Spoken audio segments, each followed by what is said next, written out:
नेता प्रतिपक्ष कौन है?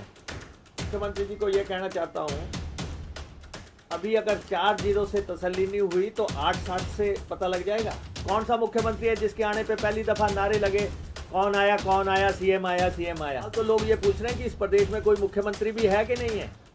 क्वालिटी की तरफ आपका कोई ध्यान नहीं रहा और ये भी लिख दिया है, state government is yet to fully implement the notified IGAS 2 and 3 rules in the state. मतलब कि वित्तीय इंडिकेटर जो हैं आपने जो तय है FRBM के तहत फाइनेंशियल जो रूल्स हैं हमारे कि आप कितना कर्जा लेंगे, आप उन सारे इंडिकेटर्स को तोड़ के जो है अपने कर्जे लिए हैं और आप स्टेट में पिक्चर्स अलग तरीके से रख रहे हैं, इसलिए ये जो है बात सही नहीं है। दूसरा, मुख्यमंत्री जी आज आए थे, कहते कि जी नेता प्रतिपक्ष कौन है?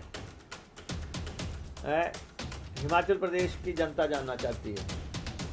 तो मैं मुख्यमंत्री जी को ये कहना चाहता हूँ, अभी अगर 4-0 से तसल्ली नहीं हुई तो 8-7 से पता लग जाएगा। नेता प्रतिपक्ष का अगर आप 4-0 से नहीं पता लगा पाए तो जब 8-7 होगा, क्या उसमें आपको पता लग जाएगा कि नेता प्रतिपक्ष कौन है? और वो भी आपको जो है उसी तश्तरी में डाल के दिया जाएगा।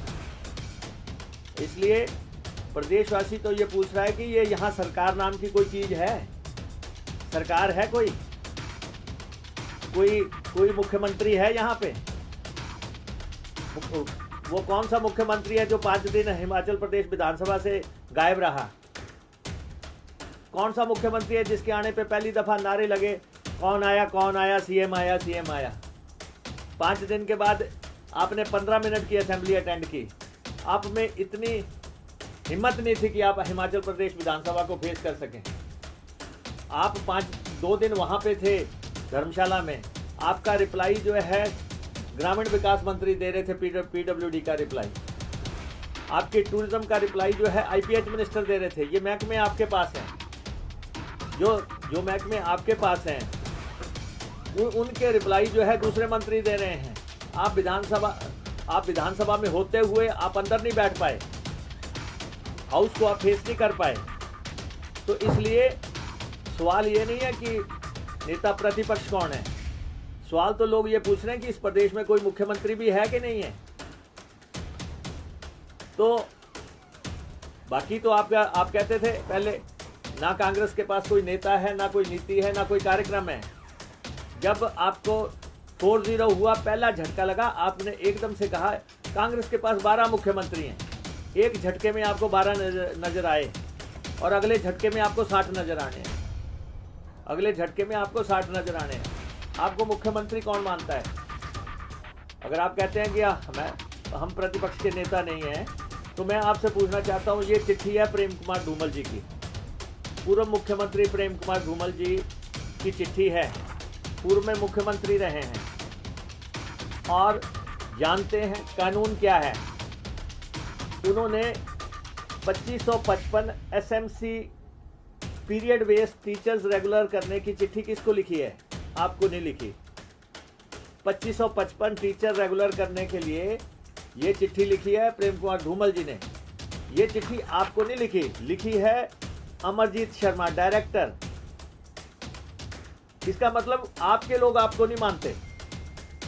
अगर 2500, उनको भी मालूम है कि अगर 2555 टीचर रेगुलर करने हो और पूर्व में मुख्यमंत्री, उनको भी पता है कि ये चिट्ठी चीफ मिनिस्टर को लिखी जानी चाहिए और फिर वो जो है इसको कैबिनेट में लेके जाएंगे, कैबिनेट इनको रेगुलर करेगी।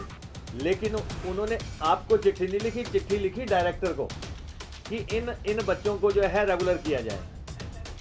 ये आपकी स्थिति है कि आपके पूर्व मुख्यमंत्री जिनके नाम पे आपने चुनाव लड़ा था, वो भी आपको खत तक लिखना नहीं चाहते, पत्र तक आपको जो है लिखना नहीं चाहते, और वो डायरेक्टर को पत्र लिख रहे हैं।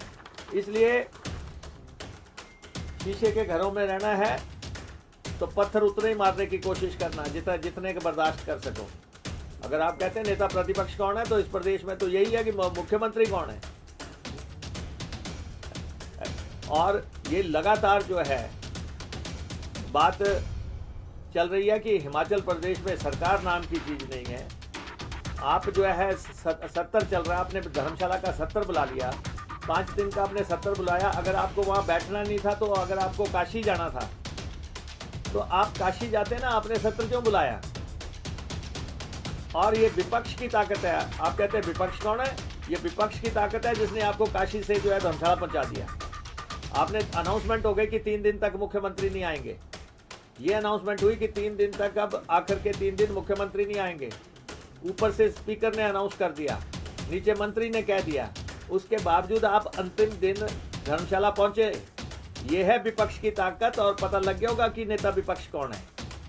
तो इसलिए जो है खंबा नोचने की कोशिश मत करो। जो इबादत लिखी जा रही है दीवार पे, उसको समझने की कोशिश करो।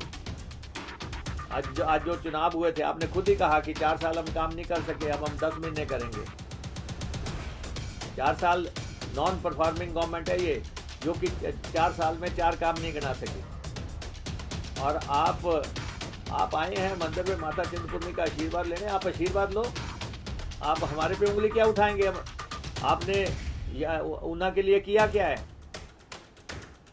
इस जिला के लिए आपने क्या किया है? यहाँ पे रूसा यहाँ यूनिवर्सिटी पढ़नी थी, क्या आपने बढ़ाई है? और यहाँ पे जो दूसरे बड़े काम थे, क्या आपने किए हैं? तो आके अगर आप सोचो कि आप जो है यहाँ पे मुकेश अग्निहोत्री को कोई प्रमाण पत्र देके जाएंगे, तो आपके प्रमाण पत्र की ज़रूरत नहीं है। मुकेश अग्निहोत्री भी 4 दफ़ा का विधायक है, लगातार जीत के आने वाला विधायक है। और बाकी आपको जो है चुनाव आने दो, सारा पता लग जाएगा। तो ये स्थितियाँ जो है प्रदेश की बनी हुई हैं। और सबसे दुखद है कि सारे आपके पब्लिक सर्विस PSUs जो है घाटे में हैं। सारे लोक उपक्रम घाटे में चल रहे हैं, और आपने सब में जो है ठोक बजा के जो है खर्चा किया है। 22 चेयरमैन लगाए हैं, चेयरमैन लगाए हैं, और दूसरे लगाए हैं जिनके पास खुद जो है जो पब्लिक सर्विस उपक्रम सर्वाइव नहीं कर सकते। वहाँ पे आप कैसे खर्चे कर रहे हैं, किस ढंग से उनके माध्यम से लोन ले रहे हैं। लगातार जो है लोन के ही चल रहा है। और आप कहते थे प्रधानमंत्री जी, आपके प्रधानमंत्री जी जो जिन्होंने ये कहा था दिल्ली में पार्लियामेंट में कि मनरेगा कांग्रेस पार्टी की जो है असफलताओं का जीता जाता स्मारक है। आज उसी मनरेगा की दुहाई दी जा रही है। आज मनरेगा के सिवाय कोई काम हो रहा है? विकास किसको कहते हैं? मनरेगा को आज ये सिर्फ मनरेगा को विकास बता रहे हैं, जो कि एक योजना के तहत पंचायतों को पैसा खर्च करना है। मनरेगा का पैसा पंचायतों का पैसा है, और वित्त आयोग का पैसा जो है वो पंचायतों का पैसा है, और आबादी के हिसाब से पंचायतों को मिलता है। आबादी के हिसाब से पंचायत को वो पैसा आना ही आना है। वित्त आयोग का पैसा वो फंसा के रखा आपने सालों साल। मनरेगा में आपने जो है लेबर नहीं दी, आपने जो है मटेरियल के पैसे नहीं दिए, और अब आपने कहा कि जिन्होंने नहीं दिए उन पे हम मामला दर्ज करेंगे। लेकिन मनरेगा तो आप मकबरा बताते थे। आज उसी मनरेगा की जो है गांव-गांव में घूम रहे हैं सारे, मनरेगा के पैसे को हम कन्वर्जन से चलाएंगे, फलां चलाएंगे। ये सब जो है ये सरकारों का काम नहीं है, ये पंचायतों का काम था। ये पंचायतों का काम था। आज जो है जो ठेकों का पैसा जो है जो पंचायतों को मिलता है, आज जो है माइनिंग का पैसा जो पंचायतों को मिलता है उन चेकों को जारी करके आप विकास बता रहे हो। वो तो पंचायतों का अपना पैसा है। पंचायतों के अपने पैसे हैं कि शराब की बोतल पे क्या मिलेगा पंचायत को, या फिर जो है माइनिंग से क्या मिलेगा। तो ये इन चीज़ों को आप विकास दिखा रहे हैं, जबकि हकीकत में आपकी सरकार जो है दम तोड़ रही है। इस सरकार को जाना ही जाना है। लेकिन जो है अगर अभी भी समझ नहीं आया कि नेता कौन है, तो थोड़ी देर और इंतज़ार करो।